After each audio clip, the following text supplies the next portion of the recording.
Welcome, everybody, to another episode of Suspicious Bacon, the true crime podcast, where we try to figure out what the three little pigs did to warrant the bounty hunter Big Bad Wolf coming knocking at their door with the... Wait, sorry, HomeKit Insider. I was going to swap say, those yeah. up. Anyway, it's Stephen Robles. He also happens to be the voice of Big Bad Wolf That's right. in the true crime documentary. How you doing, man? I'm doing well. True crime's all the rage right now. I mean, that's the thing. We're gonna actually do a HomeKit true crime. No, we're not gonna do that. We're not doing that. But I actually did, like, randomly. I had a package missing, and I was trying to track down like when it went where and stuff, and I was like using like my security. I'm like, okay, there's me going to my car carrying and I had like literally multiple packages that I'd been taking out, so I was like zooming in trying to figure out like what labels were. I'm like, that's that machine, that's the one I'm looking for. So it was like a true crime tracking down packages. Yeah, I mean, that could be a thing. I don't know. You know, I watch fail videos on YouTube because that's just a thing I do. And Are you like a 15-year-old kid? At night. Once it gets past a certain time, yes, I basically am. But they have, videos of Amazon delivery people, and you'll see them like put a package in front of the door, take the picture so it like shows up the Amazon account with the package at the door, and then just take it. And I'm like, this is crazy. So this is why we talked about these a while ago, but don't you have one of those like HomeKit package delivery boxes things? Yeah, but I've never been able to get anyone to really use it. Oh. I guess that is the challenge. Like, you can't force someone to put it on. I don't think I'm a good target audience for the product because I am home. Like, I do have an in-home production studio. So if I'm down here watching stuff on my Apple TV or even listening to music through my Apple TV, because I have a nice sound bar and all that, it pops up in the corner now, even motion detected. So like literally a delivery driver pulls in, it pops up and I'm like, okay. That's so true. I just run up and answer the door. So like the rare chance that I'm not there, they don't know to like put it in the box. And also I get so many packages, like a lot, like multiple deliveries a day a lot of times. The one that I have is a little annoying because it locks. So it's like unlocked, they open it, they put their package in, then they close it, and then it locks. So like no one can steal it. But if you have multiple packages, you have to like empty the box or unlock it so that the next person can also put their stuff in. But if you just unlocked it, then what's the point? So it's a little funky that way. There are other ones. So that's the Yale one, like with the August Tech in it. The other one would be like BoxLock, which is very similar, but that one has a barcode scanner, and you scan the package, and then it authenticates that way. And if it's like added to your account, then you can put it in the box. Man, the problem with that one is you have to make sure you've added the packages to your account, otherwise the barcodes won't scan. So there's still no perfect solution for this yet. Okay, well, just kidding then. Maybe it's not maybe not the best solution. But what we do need to do before we hit the news, and we are continuing our category by category overview of HomeKit products. We're doing light switches today. We got to check the subscriber count on the YouTube channel. And I'm starting to sweat a little bit, Andrew. I'm looking at this subscriber count. We have crossed the 900 mark. We're like adding, like daily, new subscribers to the HomeKit Insider YouTube channel. We are now at 924. That is 76 away from me having to put glitter in my beard, and this is terrifying. But I think we can do this. Okay, just to give you more of a sinking feeling. What does it say? How many were added in the last 28 days? I know that's a metric they have there. How many were added in the last 28 days? 273 in the last 28 days. 273. So, by my mathing, we got 23 days to go or so. And I think we can get 70-some people. I really hope so. I mean, people don't let up. Keep doing this if you haven't done it, because it's going to be... Do you want to hear him gloat if we get to 999 and he's sitting here glitterless, just rub it in all your faces? I've had a couple listeners DM me on Twitter, and they were like, hey, man, I got your back. I'm going to subscribe December 26th. I said, you guys are the real ones. Stop it. Stop it. We're going to jump 1,000 subscribers December 26th. No, but listen, here's what you should do, listeners. Go to Apple Podcasts, go to the HomeKit Insider YouTube channel, do a 5-star rating for the podcast, and in the review, let me know what color glitter I should be putting in my beard? Is this a silver situation? Are we going to have to do multicolored, like red and green? I want to hear from you there. So So like let us a know. red and green situation, like a little left Red and and a green. right. Maybe silver for your mustache, and then red and green for the beard. So That's what I'm complicated. thinking. Yeah, I'm gonna have to make sure I could do some close-ups with this camera so you can all see the glitter when that happens. Oh my goodness! That's All right. right, When it happens, not if. When. right. Well, a little bit of news and then some home projects, and then we'll get to the light switches in a moment. The Eve Water Guard has showed up in an FCC filing. The Water Guard is Eve's like leak detection, water detection device. I have one of these, and it's pretty cool. It has like a little thread, it's like a headphone jack you actually plug into the box, and then there's like this string that you put along the floor. And if it gets wet, if you put it by your laundry stuff or whatever, it will send you a warning that there might be a leak.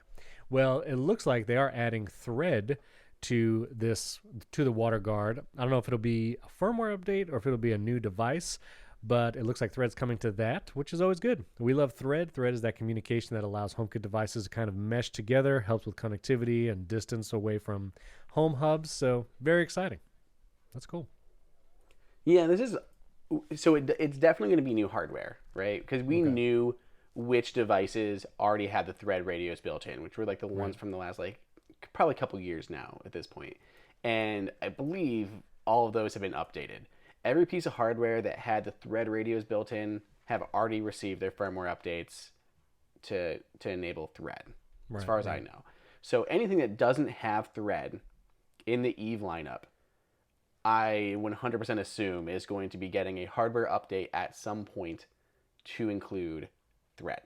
Gotcha. So anything that Eve offers, it doesn't have Thread at the moment, we'll probably see within the next year or so hardware updates coming out. Whether they're full refreshes or something like minors to add Thread radios, I still think that that's going to be a thing. So I'm glad it seems to be some are getting closer than others. I mean, the Water Guard, it's not exactly a fun product, but I can say I'm glad that I have one, and I have fortunately never had to hear it go off. I should probably test it and make sure that I get alerts. Because one of those things you plug in, I'm protected now, and then you never worry about it again. Never know. But you never know. It's under my washer and dryer, so if I have any leaks or anything, I'm going to get that alert. A little bit of peace of mind. My grandma just had this ridiculous amount of leaking damage from her kitchen sink. Yeah, it was just leaking, and she didn't know it, and it went down and bowed the bottom of her the cabinet under her sink, and then it went through that to the floor below, and then she finally found out when she was in her basement, she noticed the water damage coming down through her basement ceiling. And it was thousands of dollars of damage, to replace fix your pipes, fix all the cabinetry, your ceilings, remove all the mold and everything. It was awful. So I just don't want that.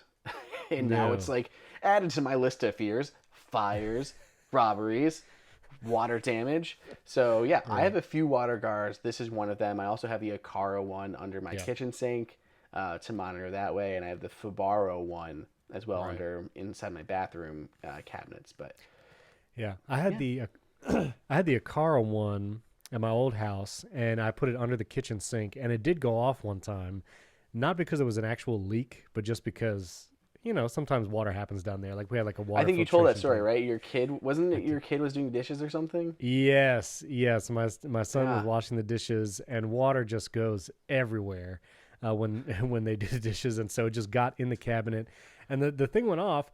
I was never able to reset the Aqara one, and so it's cheap enough. I guess you could just get another one, but it let me know it worked. And so I think they do work. I imagine the Eve one would be a little easier to reset because I think you get a little more controls in the Eve app. Yeah, there's no issues like that with it. I mean, it's pretty instantaneous. I'm pretty sure it's stops once it's dry and it's reset, ready to go again. So right, exactly. So anyway, that's a cool. Stay on the lookout for the Eve Water Guard and Thread, and when that device comes out. So I had some personal shortcuts that I've built, and then a camera I wanted to talk about. First of all, I was getting more into shortcuts. I talked to Matthew Casanelli on the Apple Insider podcast about shortcuts, and I was looking into more home control and automation shortcuts. And I had this desire to make a watch complication where I could control devices and alter their state from on to off in a single shortcut. Now, you can create shortcuts that control home devices, but there's not a default way to do like turn them on if they're off or turn them off if they're already on. There's no stock way to do that. And so I'm going to try and do my watch here. Like I wanted to have a complication. Oh, of course, the passcode thing came up. Very good.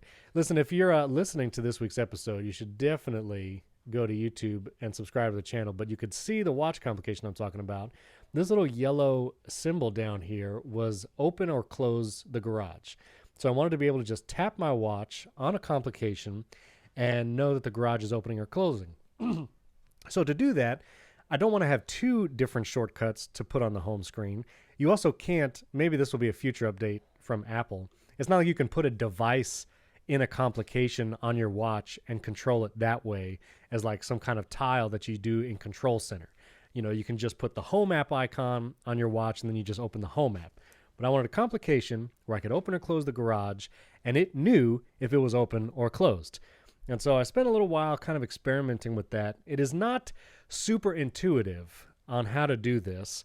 I knew I had to use an if-then statement in shortcuts, which if you're a programmer, you're very familiar with that. But if you're just getting into shortcuts, I needed to create something where if the garage door is closed, open it. And if the garage door is open, then close it. And so this was the shortcut I came up with. I'll put a screenshot if you're listening to the podcast. But again, if you go watch, I'm going to kind of show it here on the YouTube channel. I probably should turn the brightness down because this always blows it out. But this is my shortcut. And basically, what it does is it gets the status of the garage. So that is a control in shortcuts where you could say get a home device status, whether it's a light, whether it's garage, whatever. Every device has a state.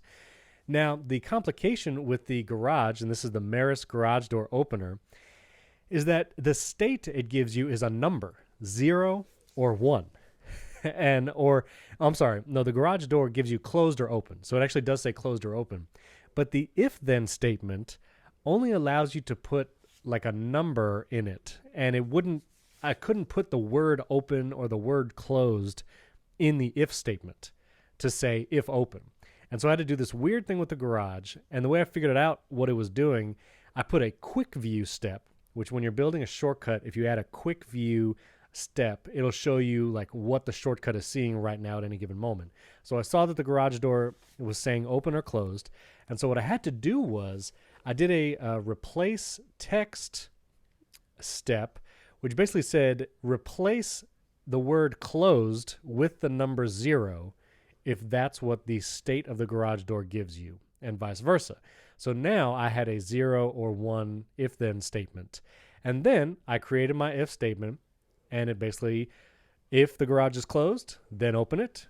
Otherwise, if the garage door is closed, open it. Otherwise, control the garage door and close it. And this one shortcut can now open my garage if it's closed and close my garage if it's open. And so I have one shortcut complication on my Apple Watch, and with a single tap, I can open or close it, depending on the state of the device. And I thought this was super cool, and I was like, now I want a way to do this with all my devices. I just want one button to change the state of like a light. If it's on, turn it off. If it's off, turn it on. And so I did that. I actually have the lights here that I use for this podcast. I did if the lights are on, turn them off, and if they're off, turn them on. And then I added that shortcut to my Stream Deck, and I added it to a couple other places, and so I can press one button. And now if you're watching on YouTube, you're gonna see me get dark real quick. I'm gonna press a button, and you see, oh, my lights turned off. And then I'm gonna hit the shortcut again, and because they're off, they're gonna turn them on. I get really bright, and then there we go. So one button will turn the lights on if they're off, and off if they're on. And if you wanted to do this, or if you wanted to control some devices with a watch complication, just change the state without having to, have multiple shortcuts or whatever, or open the home app. I thought this was a great way to do it. It's pretty simple. Again, an if-then statement in the if. I'll put the screenshot and everything so you could see it. But I thought it was pretty cool. And makes it convenient so I can control a device from my Apple Watch complication.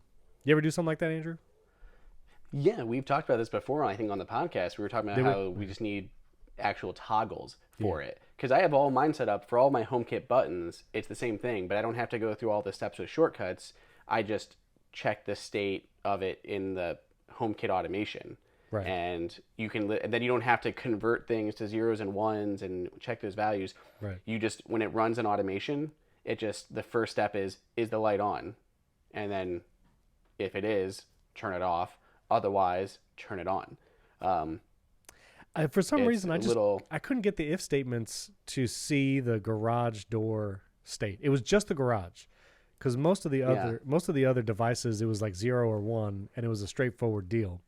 But for some reason, the Maris garage door opener, because it gives you words, like the if-then statement didn't like the words part. I don't know what that was about. So anyway, I did that. You know, if you want to control single devices from a watch complication, we talked about it before, but hey, there you go. If-then, can do it.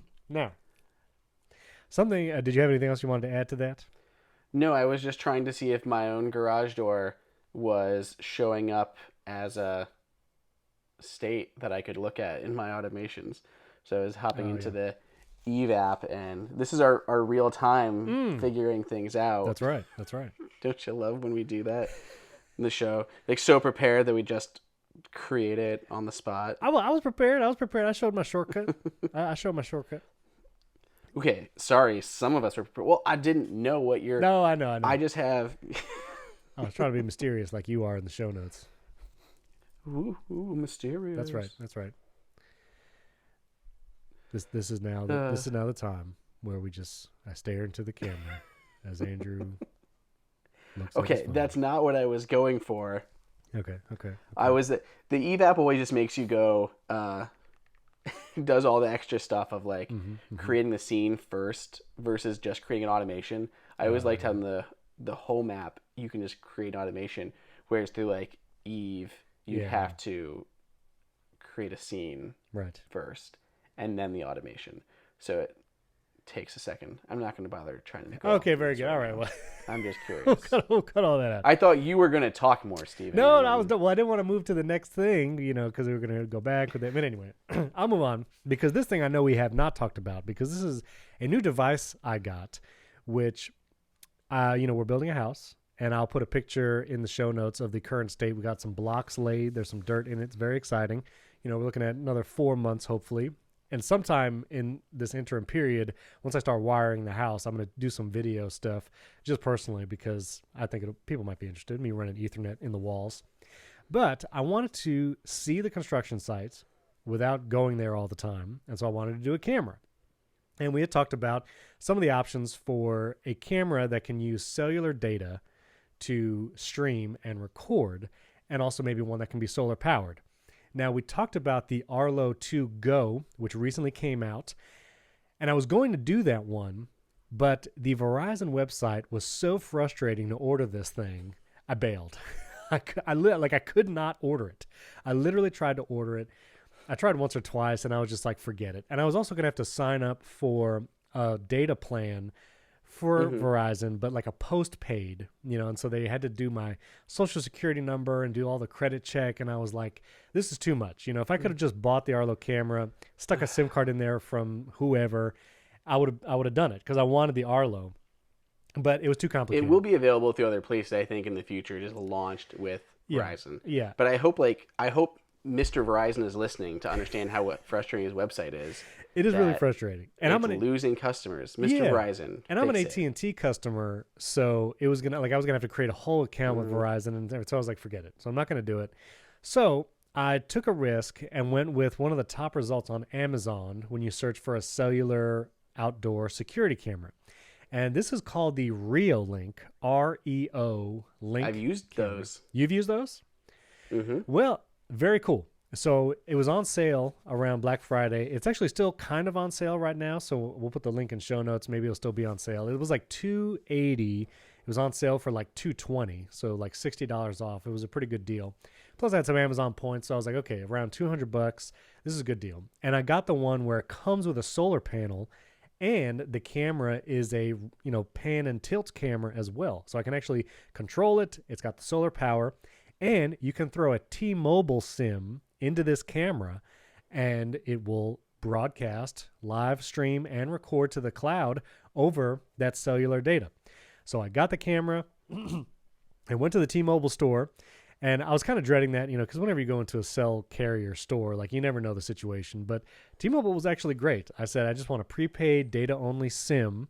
And they have two options, at least here in the U.S., $40 for like 10 gigs or $50 for unlimited. And I was like, well, I'm going to be streaming video to this thing. So I got the unlimited data. It's $50, per 30 days I want to do it. It's a little pricey just for data. But I was like, I want to do prepaid. I don't want to sign up for any kind of plan. Like, I'll just do it. So got the T-Mobile SIM. This camera takes a nano SIM. And I got to the house construction site. I put the SIM card in the camera. At first, I thought it didn't fit. I thought I got the wrong size or whatever.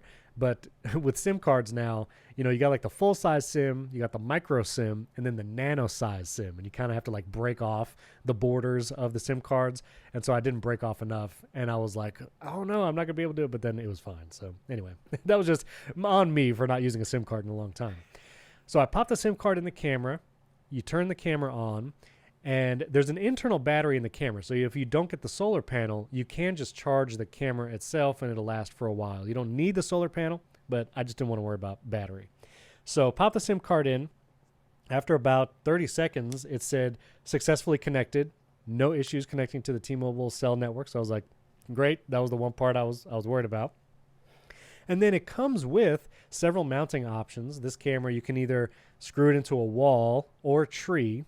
Or they give you a strap where you can strap it around a tree and the camera can kind of hang from the strap. And so I opted for the strap option because all the trees are, awkward and I didn't have a drill with me.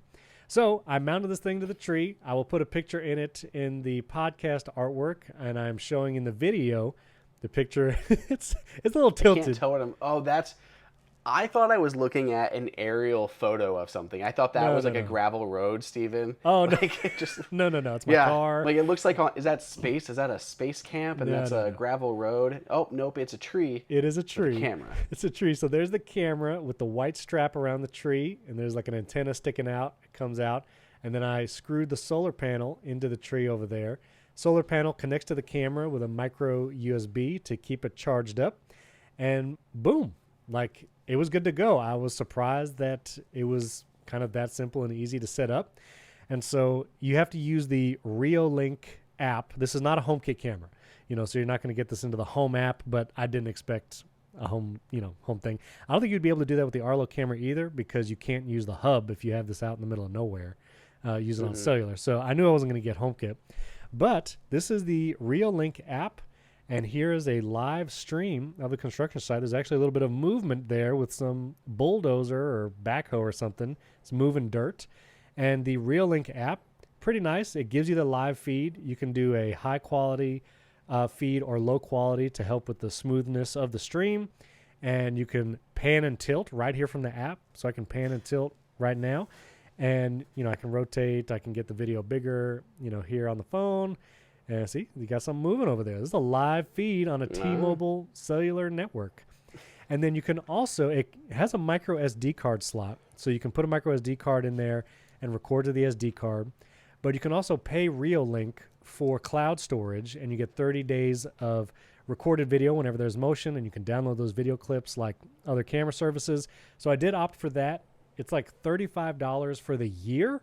It's a pretty good deal, or $3.50 a month for that cloud storage. And you can have up to 5 cameras, Reolink cameras in that. So I just paid for the year. I figured let me just pay for 1 year, and this is just for the house being built, and then that's it. And overall experience is really good. The app has been good. They don't have an Apple TV app, so you just AirPlay, mirror it, if you want to see it big or share it with the family. They do have an iPad app. So you get iPhone and iPad. You do get motion alerts. So I've been getting motion alerts. And overall, I've been really happy with it. So for $200, completely wireless, totally, solar powered, uses a T-Mobile SIM card. So it uses cellular data for all the data stuff. And, this was marketed like when you see it on Amazon. Of course, I'll include the link in the show notes. But they were marketed to like if you have an RV, if you're doing some RVing, but you also want a security camera outside your RV, you can use one of these because you got cellular network. I like RVing as a verb. If you're a recreational vehicle, if you're RVing, RV apostrophe ing, you could use it for that. Or if you have a place on your property that's way far out out of Wi-Fi range, out of power range. You can use a camera like this. And so I think this is super cool. And it's working really well. Would love one day for HomeKit to have options like this where you can use like cellular type cameras. I don't know how it would work with the whole HomeKit privacy and security backend that's kind of necessary for HomeKit, but really cool. Good on Reolink. It's been a great experience. That's good. It would have sucked if you like just didn't have, after all that, like you didn't get T-Mobile service or something there. Yeah, like, and I didn't check, because I have AT&T, so I really had no idea. That's unfortunate too, but I like AT&T. This is not a cell carrier kit podcast, but there's no good cell carrier. I feel like they're all pretty bad. Correct. But all I know is we had, because when the iPhones were only on AT&T, a bunch of my family switched to AT&T for the iPhones, and then as soon as Verizon had it, we all left as fast as possible. I see. It was not a good situation, and we had so many of the AT&T like repeater things because it like wouldn't even work at our houses. I mean, obviously this was a while ago, but just getting them their support was awful. Trying to do anything, like, oh, we're sorry you don't have service, and we're like, blah blah blah, and she's like, what was that? I couldn't hear you. I'm like, that's the problem. Like, well timed. Yeah, that's There you go. Yep. Well, I will. Oh, see, look, it's still on sale right now, at least as we record. Same day delivery, which the Arlo from Verizon was going to take like 2 to 3 weeks to deliver because it's not in stores yet. So again, I will put this link in show notes. Reolink has a bunch of different cameras. If you don't want to pan and tilt, you can just get a stationary one. They have indoor and outdoor ones. This is weatherproof outdoor, so it should be good. But I will update again if it withstands the rain and all that. The micro USB that goes from the solar panel to the camera, it's kind of covered with like the little like white thing that's holding the camera. But I live in Florida, and there's some rain sometimes, and there's some wind. So we will be testing the weatherproofing and the solar panel. There's a lot of trees on the property, and so I tried to, point the solar panel where its sun comes through like the hole where the house is being built, So sure. We'll see how the solar panel works with recharging it over time, because it'll be out there for several months. So yeah, I'll update everyone as we go. I thought it was cool. Nice. Yeah. Yeah, I don't mind the Reolink stuff. I got some for my sister-in-law because she had a burglar that was breaking into her sunroom. Oh my goodness. She wanted to catch him on camera. Yeah. And so she got one of these, and she saw that tiny little mask-wearing, tiny finger-having raccoon just like slide through and like sleep in her stuff and then left in the morning. So that's crazy. Yeah, and I think she used it outside too. Yeah. Just to watch her yard and everything. So yeah, she's been using them, and she's had it for a couple of years now, and it still worked. Like, they're definitely on the cheaper side of things, but they seem to be working pretty well as far as, not as well-known brands on Amazon. Yeah. So anyway, very cool. Good on you, Reolink. I'll put that link in the show notes to the one I got if listeners are interested. And now, before we get to our massive HomeKit light switch review and category coverage, I want to thank a couple of our friends. The first one, our friends at Zocdoc. Now, if you've not heard of Zocdoc before, it is an app. It's a free app that you can download on your iPhone, and you can actually find doctors in your area that take your insurance. You can book an appointment right in the app, and you don't have to call. You don't have to wait on hold, and you can download it for free at Zocdoc.com/HKI. And now the biggest thing is, if you've gone to a doctor, you probably know the frustration of going to the doctor and only finding out they don't take your insurance when you're there for your appointment. And then you realize, well, now I have to find another doctor, cancel this appointment, and you don't know how long you have to wait. Well, with Zocdoc, you can search for local doctors who take your insurance. You tell it your insurance plan, your insurance provider, and when you search for doctors, it will tell you these take your insurance, so you can know for sure. And when you book that appointment and go, you have peace of mind knowing that your insurance is taken. In the Zocdoc app, you can even book appointments for in-person video chat. So if you want to do like a telehealth type thing, the app does that, and you never have to wait on hold with a receptionist again. And Zocdoc works for primary care, dentists, dermatologists, psychiatrists, eye doctors. Zocdoc has you covered for all of that. Every month, millions of people use millions of people use Zocdoc, and I'm one of them. I do use Zocdoc because it's just so much easier. You can book an appointment right there. You don't have to call. They know you take your insurance, and you actually see reviews from other patients, so you can actually see what other people think of the doctors before you even book the appointment. So I love it. Millions of people use it. Zocdoc makes healthcare easy.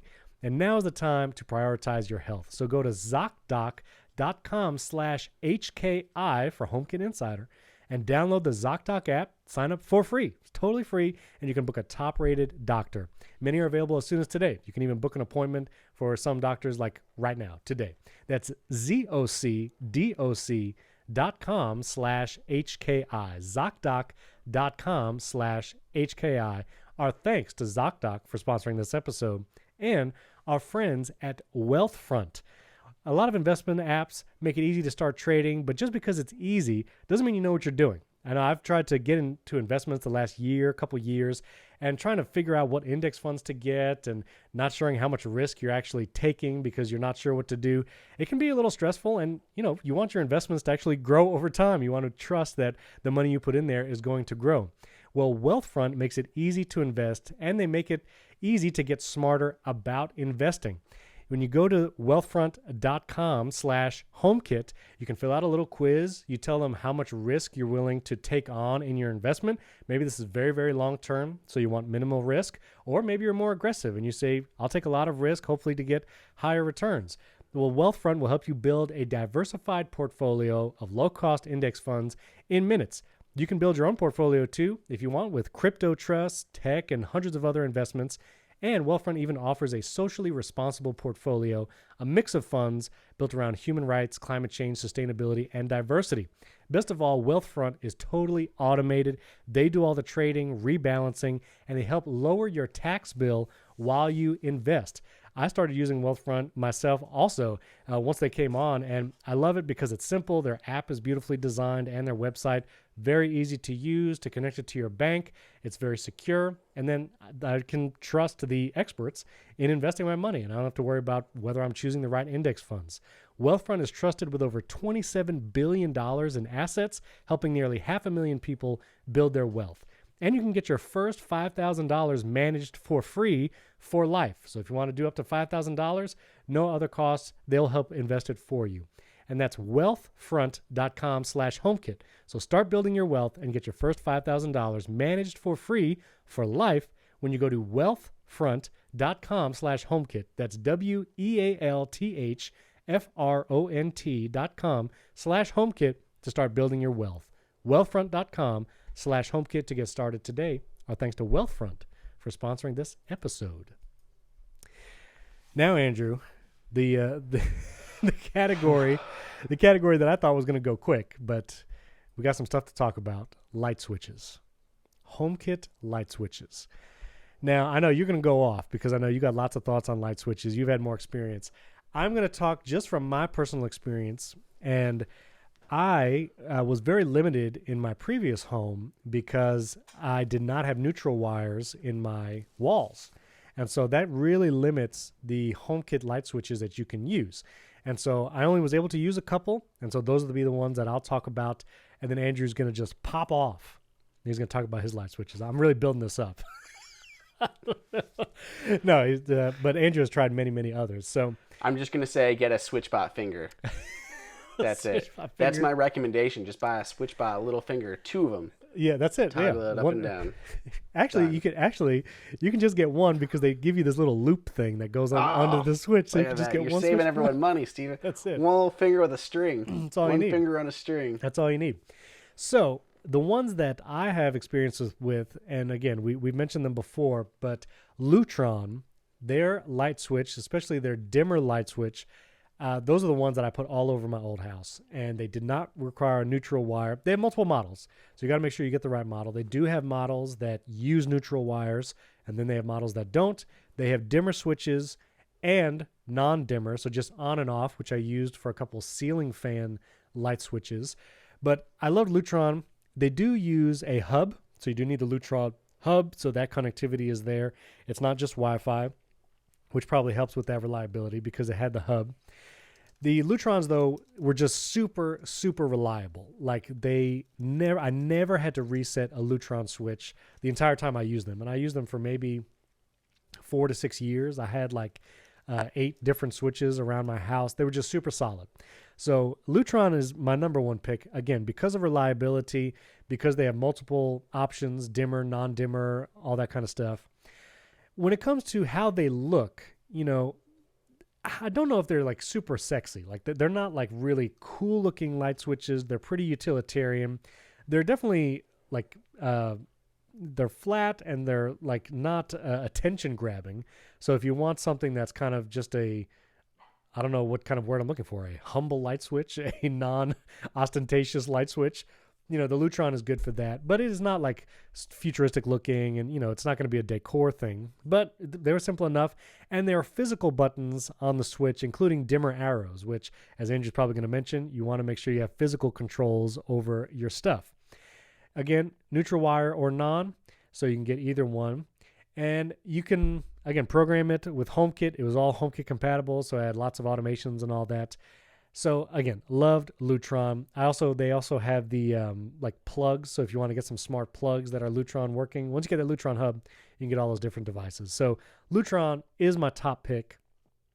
I'm going to mention Aqara only because if you also have the no neutral wire situation in your house, you want as many options as you can. And so Aqara has options that don't require a neutral wire. They are less expensive.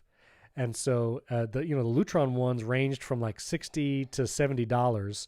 The Aqara ones are much cheaper. They do require a hub. Aqara has their own hub. We've talked about the M2 hub, the E1 hub, which is new. So they have multiple hub options. But I did not find it super reliable. And depending on the hole in your wall and how much space is behind it, there was some challenges there. So I mentioned the Aqara just because I just started hearing myself. Did I stop? Okay. Sorry, you were trying to be sneaky about it. Never mind. I mentioned the Aqara. It is not my top choice or even my second choice, but it is a no neutral wire switch. And then the last one I will mention is Wemo. Now, the newer Wemos require a neutral wire. So that is, again, one of the issues there. If you don't have a neutral wire, you might not be able to use the newer Wemo ones. But I had older Wemo switches, and the older Wemo switches were almost as solid as Lutron. Like, it was really close. As far as reliability, it was like just second place.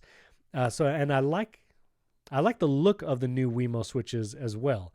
So as far as like look and all that, I do like it. You don't need a hub with the Wemo switches. And you can get dimmer on the Wemos as well. So I just want to mention that because my experience with Wemo switches were very good, and they do look pretty cool. And I hope in my new home to use Eve switches in the future because Eve don't require a hub. They have thread, but they don't have dimmers right now. And so I'm kind of hoping to see maybe by the time I'm getting those that there's some dimmer options from Eve, but we'll have to see. So those are my biggest picks. Again, Lutron, they're just so rock solid. It's, hard not to recommend that those be the ones you go with just because they're so good. But Andrew has had much more experience with light switches. And so Andrew, take it away. Okay. So let's start with kind of the basics, right? So we want to talk about what we're looking for in a light switch. Mm-hmm. So first we're looking at connectivity options. These Wi-Fi, are these Bluetooth, are these Thread? These all have persistent power because they are hardwired. Right. So they can vary, and you're usually going to see Bluetooth or Wi-Fi on most of these. I don't think there are really any that support Thread at the moment. I don't think the Eve light switch was updated with Thread. Oh, was it, Steven? I'll double check as you go. I'll see. Okay. He's going to double check that because I'm pretty sure Eve is still using Bluetooth. So Eve is going to be a Bluetooth option. Lutron that you talked about, Lutron is going to communicate over its own network to its hub. So it does require that hub there. The other ones, Wemo, I'm not sure on Wemo if it's Bluetooth or if it's Wi-Fi. Pretty sure it's Wi-Fi. Okay, and then Aqara is going to work with its hub. So it's got its own, probably Zigbee or something like that going on, whatever the Aqara stuff uses. So that's going to be a partial determining factor for you when picking out a wall switch. So think about the location and what you're looking for and what you have available. If this is not near a home hub at all, a Bluetooth model is just not going to work because you aren't going to have any connectivity there. And it requires a hub like the Lutron or the Aqara one. You're going to need to make sure that your hub is within range of where that switch is going to be positioned. Fortunately, like the Lutron range is pretty awesome, so I haven't had issues with that location, but just something to pay attention to. So there are a few that do use Wi-Fi. So the Wemo one, for example, does support Wi-Fi. I have the Leviton switches, which I would highly recommend. They do have the Leviton Aqara Gen 2. They are Wi-Fi enabled, work with HomeKit, and there's like a dimmer version of those. iDevices is also one that supports Wi-Fi, and they have a couple cool features, including an additional tiny little status light on them. And that light is also a HomeKit enabled light, and you can control the color of that light. So you could use that. You can set up automations to change it based on certain statuses, like is it cold out? And you can literally have, like, when you wake up in the morning before you even get out of bed, you can see based on that light, is it cold, is it comfortable, or is it warm out today? Based on if it snowed or something last night. So you can create up automations to change the status of that light. Or maybe you have kids and you don't want them, maybe they have to stay in bed until a certain time in the morning. Like, you don't want them coming waking you up and you're like, hey, you have to sleep in at least till 7.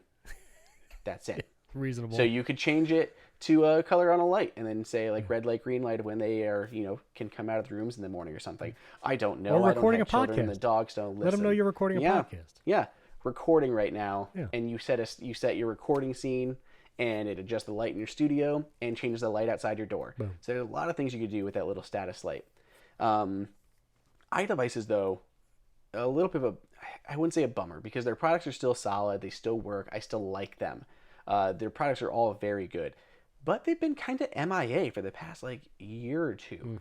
They used to have this huge CES presence, and they were releasing new products, and they were even promising a HomeKit fan. I don't know if the HomeKit ceiling fan controller ever released, but they got bought by Hubble a couple years ago, and since then their smart home stuff seems to really have dried up in new development. Even on their website, they haven't had any blog posts or news updates since the beginning of 2021. They were used to be running blogs and stuff frequently. So these things work in HomeKit, so you're not going to have any long-term support issues, because once it's in HomeKit, you're safe. But I just don't know what's going on with them in general with the future of their smart home portfolio. I wish I would have seen some updates to their products by now. We haven't heard anything. We haven't heard anything about Thread or Matter or anything else from them in the future. So there's no problems buying their products, but it makes me sad because their stuff used to be really cool, and we just haven't heard anything from them in a while. Yeah. So think about connectivity when picking out a wall switch. Second thing is you're going to be their look, their appearance, faceplate options. Some of these don't have swappable faceplates. Maybe they are connected in a certain way that you can't swap them with other faceplates that match your home. So I know for, I think Wemo for sure. I think Lutron too, right? Does Lutron have the standard Aqara faceplates? Yes, I believe so. Leviton does. I'm not 100% on Aqara because I don't have any of those installed. Those are not. Those are not. Have a standard. Okay, so that's important to know. So that's all something to take into consideration is if you want these to match your home, find one that has those swappable faceplates. Yes. I know Eve, Lutron, Wemo, Leviton, those all do. Then we have neutral wire stuff. Stephen basically talked about all of that, which ones work with that, which ones don't. Reliability goes a little bit with connectivity there. All the ones we've talked about here, they're all reliable. We're not even going to mention ones that have not been reliable for us. So as long as you're within the Bluetooth range of the ones that support Bluetooth or Wi-Fi range or hub range, you shouldn't have reliability issues with any of the ones that we're talking about. Additional features. So this is the fun part that kind of starts to differentiate these things, that pick winners and losers based on which of these features may make sense for you. So with Lutron, what I like about its kind of different features is they have support for that little Pico remote. Right. So they have their own little remote in there, and it can control your same room lights, and it's super responsive. So if you have your HomeKit switch on the wall, you can use to control the room and everything like that. But you can also have a handheld switch that can go on your coffee table. So you don't even have to, use here if you want. It's just another physical control for that room. I like their remotes a lot, so that is very handy. Lutron ones also have those additional like controls in the middle, so you have your like on, you have your off, and then you have like dimming up and down in the center.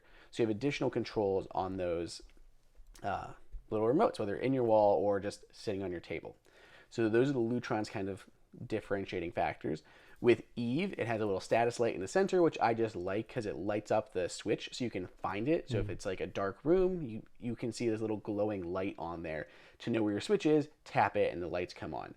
The Lutron one is also, sorry, Eve one is also like a touch sensitive one, which I like because it's easier. It's super fast to hit to turn on and off versus hitting a paddle or pressing a button. It's a touch sensitive surface, which is just cool. So I like the Eve one for that quite a bit. Leviton's very nice. They have dimmer options available, a sleek appearance. I like how they look, and they work with the different faceplates.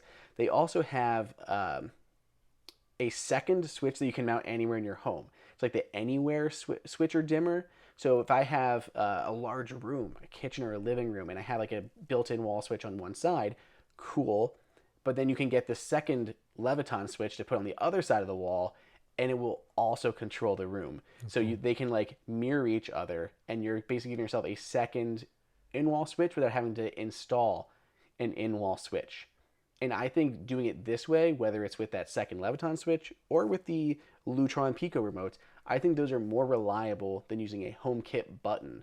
And you have the added benefits of being able to dim the room where you don't have that really with a HomeKit button, which would be your other option in adding that secondary control. So I really like that both Lutron and Leviton have those extra switches, but the Leviton one, it literally looks the same too. It looks like it's an in-wall switch, but it's just stuck onto your wall or screwed into your wall. So it gives you that secondary control point. So I like that. On the Leviton models, and the one that I wanted to really point out that you didn't have on your list is Brilliant. This one is flush with extra features, but it's also one of the most expensive options. Yeah. So this one is like an actual touch screen that you can put on there that has 2, 3, 4-way, like 4-way boxes. So if you have 3 light switches to control in a room or 4 light switches to control in a room, you can do that with this. Most of the other ones we've talked about are all single switch options. This can allow you to control like up to 4, I think it's 4 is the max that you can do on a single box with the Brilliant controller, which I think is just awesome. You can control all of them. Yeah. So they'll have a display on one side and then physical sliders if you have the 2, 3, or 4 switch model. If you have the single one, it's just the actual screen. There's no physical control. But if you have the 2, 3, or 4, there's sliders. So you can tap them to turn them off. And you can slide up and down to adjust the brightness of those or even control your fan. You can do all of that through the Brilliant controller. You can also have like gestures. So it's like 2 fingers swiping up on the screen will turn all the lights on in the room. 2 fingers down will turn all the lights off in the room. It can also integrate with certain other products. So you can see like a Ring camera can pop up on this Brilliant display. I think you control your August lock through the Brilliant display as well. Or check statuses, and your Sonos can integrate in as well. So if you have Sonos going, you can literally use this as a home controller to control your Sonos system. So there's a lot of really nice benefits to the Brilliant one. Of course, it works with HomeKit, so all of that works that way. I just wish you could control HomeKit accessories through Brilliant. But this isn't something that HomeKit allows at the moment, so it's not even Brilliant's fault. It's just on HomeKit for not having that option to do that. So I've been a huge fan of the Brilliant ones. I also like that you can upload your own photos so that like rotate through. So my wife is a photographer and has a bunch of amazing photos that we put up there. So we refresh those regularly with trips that we go on and stuff like that.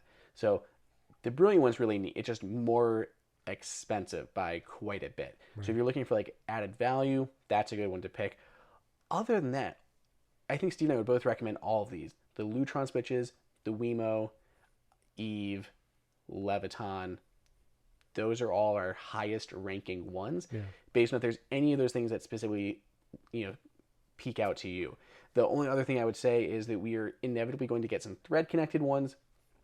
Eve is most certainly going to have a thread enabled version. We're seeing their water guard coming through the FCC. So I wouldn't be surprised if we see a new Eve switch at some point. There's no guarantees or no timeline on when that would even be a thing, but it's something to pay attention to. So if you want to wait for a thread enabled one, right now there are none on our list. So you'd have to wait a little bit. Just wait and see who's going to be the first one to enable thread. Whether Wemo comes out with a new one, because Wemo promised thread on their scene controller, the HomeKit button, but that hasn't been delivered yet. Or if it's going to be Eve. I don't think it would be Lutron or Aqara, because both of them are using their own proprietary hubs. So that would just leave Leviton, but they came out with a Wi-Fi one. So as long as you have Wi-Fi range, that one should be all set. So there's a lot of options here, a lot of things to consider, but I hope that kind of points people in some right directions or brands. Also, for what it's worth, Eve has sponsored this show in the past. Someone mentioned, like, make sure if you want us to tell you if someone sponsored the show. Oh, sure. Eve sponsored this show, but they're such reliable, and we'll give you all the facts, good or bad, about any of these products. Oh, yeah. Absolutely. Wow, that was really good. You were correct. Eve does not currently have thread in their light switch, so you are right there. So be on the lookout. 2022 is right around the corner. CES, we usually see a lot of smart home devices come out then and in the first part of the year, so stay tuned. But there will be links to all of these light switches in the show notes if you're interested to try those for sure. And we have some awesome listener questions, but we just don't have time to get to them today. So listeners, hold on. We will get to those next week, and then we will hit another HomeKit category. What do you want to hit next time, Andrew? We didn't even decide. I don't know. We didn't decide. I mean, I don't. Where's our list? It's in 2 weeks old notes. Do we want to do smart bulbs? Do we want to do bulbs next time? We could do. No, let's do doorbell / doorbell cameras. We just had a HomeKit. We had a questioner. Questioner. We had a questioner. We had a questioner. I mean, kind of that works. A listener, questioner, listener question. Getting there eventually. I think it's a good one to tackle for a little bit. So we can go through that. Doorbell cameras. Doorbells / doorbell cameras. All right, very good. So that'll be the category next week. This might be a year-long endeavor going through all the categories. I'm not exactly sure, but hey, I think it's a good place. People are new to the show. These are great places to jump in. If you have friends that you know are trying to get into smart home and HomeKit stuff, this is the show to recommend. And you can start with last week's episode as we go through every HomeKit category in depth. So do that. Leave us a 5-star rating review in Apple Podcasts. Let me know what color glitter to put in my beard. I think you guys are going to do it. I think we're going to hit those 1,000 subscribers. But if you haven't yet, go to the youtube.com HomeKit. Hold on, that's not what I meant to say. Yes, go to youtube.com, but then search for HomeKit Insider. Subscribe to our channel. We do have a custom vanity URL, I believe. It's like youtube.com/c/HomeKit Insider. Okay, so youtube.com/c, like SEE? Nope, like the letter. Oh. That's what they do for channels. It's like HomeKit, or it's like youtube.com/C for channel. You actually HomeKit Insider. I'll be honest, you actually don't have to put the C in there. I just did it. You can just do youtube.com/HomeKit Insider, and it goes to our channel. Look at that, Andrew. Nice job. We got our name legit for YouTube. Well, look at that. You can actually just go to youtube.com/HomeKit Insider and subscribe. We're up to 925. Apparently, we got a subscriber as we recorded. We were at 924 before. Now we're at 925. I think this is one of Andrew's phantom Google accounts. He's just using them to subscribe. No. All 920 some are mine. No. Just we know you to be glittery because the views are getting up there too on the episodes on there. So that's awesome. So, absolutely. And we are trying to put more content in these guys. Like, as long as you guys are watching these videos, we can put more time into it. They take a long time to edit and export these videos, like even as simple as they are. Yeah. And the more people that actually watch them, we're able to monetize them on YouTube and stuff like that. It makes it worth it to put more time into them. So I'd love to be able to put more effort in, put more graphics with what's going on and what we're talking about. But we need you to subscribe. We need you to watch for us to get there. Boom. So thank you for everyone who has subbed and watched so far. Yes. Thank you guys so much. Thanks for tuning in again this week, and we'll catch you next time.